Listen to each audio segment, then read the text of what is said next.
बिल्कुल काफ़ी डिटेल में डिस्कशन हुआ है इंडिको पर। खबर यही है कि जो सीईओ साहब है पीटर एल्बर्ट्स, उन्होंने रेजिग्नेशन दे दिया है।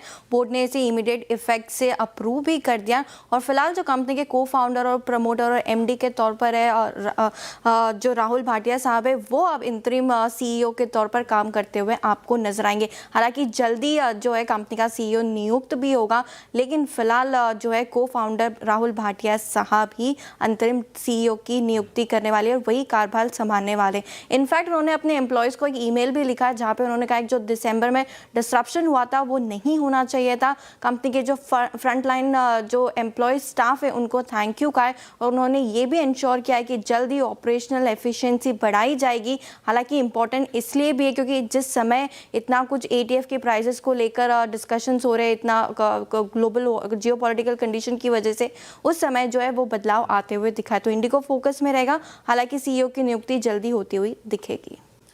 दो बड़ी खबरें यहाँ पे रिलायंस को लेकर। सबसे पहले ट्रुथ सोशल पर डोनाल्ड ट्रंप की तरफ से एक अपडेट आते हुए दिखा है जहाँ पे उन्होंने कहा है कि अमेरिका में बड़ा निवेश कर सकती है रिलायंस इंडस्ट्रीज। नई रिफाइनरी प्रोजेक्ट में पार्टनरशिप के तौर पर करीबन $300 बिलियन का निवेश यहाँ पे करते हुए दिखेगी। ट्रंप साहब ने ये भी कहा है कि वो इंडिया को और रिलायंस को थैंक यू बोलते हैं कि ये काफ़ी बड़ा डेवलपमेंट है। 50 साल बाद इंडिया की तरफ से कोई इतना बड़ा इन्वेस्टमेंट वहाँ पे आते हुए दिखेगा और निवेश के बाद रिलायंस को स्पेसिफिकली धन्यवाद दिया है ट्रंप साहब ने। तो ये खबर आती हुई दिखी है। साथ ही साथ दूसरी खबर ये थी कि गैस सप्लाई जो है उसे कंटिन्यू रखने के लिए रिलायंस की तरफ से बड़ा ऐलान हुआ है। ग्लोबल एनर्जी सेक्टर में जो उथल पुथल फिलहाल हम जो देख रहे हैं उसके बाद एलपीजी आउटपुट बढ़ाने के लिए 24 घंटे जो है कंपनी काम करेगी। सरकार और कंपनी दोनों मिलके इसे कंटिन्यू रखने वाले 24 घंटे यहाँ पे काम करते हुए रहेगी ताकि जो सप्लाई कंसर्न से वो फिलहाल नजर नहीं आए। तो दो बड़ी खबरें रिलायंस आज फोकस में रहने वाला है। बिल्कुल ठीक है। रिलायंस को 81 के डॉलर के आसपास ट्रेड कर रहा था, हालांकि अभी $90 के नीचे आपको दिखेगा। लेकिन कोई भी हलचल होती है तो सारे के सारे जो क्रूड सेंसिटिव स्टॉक्स है वो फोकस में आ जाते हैं, चाहे वो ओएमसीज हो, पेंट कंपनीज हो, टायर स्टॉक्स हो, सारे स्टॉक्स आज फिर से फोकस में आते हुए दिखेंगे। कच्चे तेल में 3% से ज़्यादा की कमजोरी हमने देखी है, फिलहाल 88 के आसपास आपको ट्रेड करते हुए नजर आ रहा है।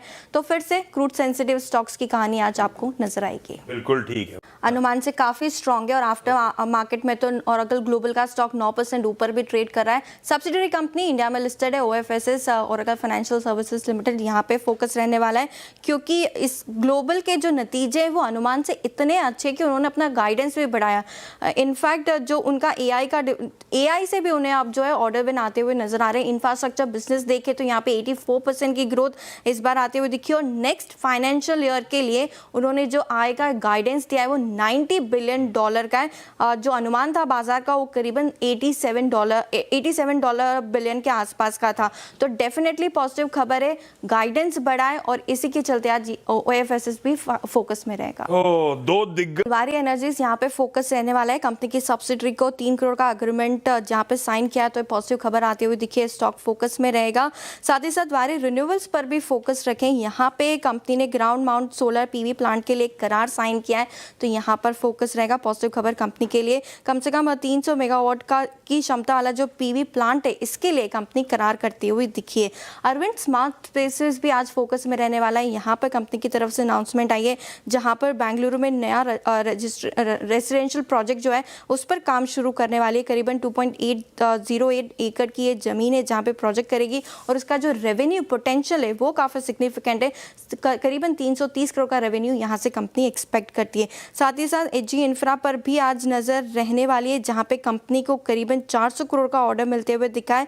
थर्मल एनर्जी और सिविल वर्क से जुड़ा ये ऑर्डर है तो पॉजिटिव न्यूज़ यहाँ पर भी है। और लास्ट में ब्रिगेड एंटरप्राइजेस यहाँ पर भी फोकस रखे। बैंगलोर में कंपनी एक्सपैंड करने वाली है, कमर्शियल प्रोजेक्ट्स यहाँ पर कंपनी लॉन्च करेगी। परफेक्ट है।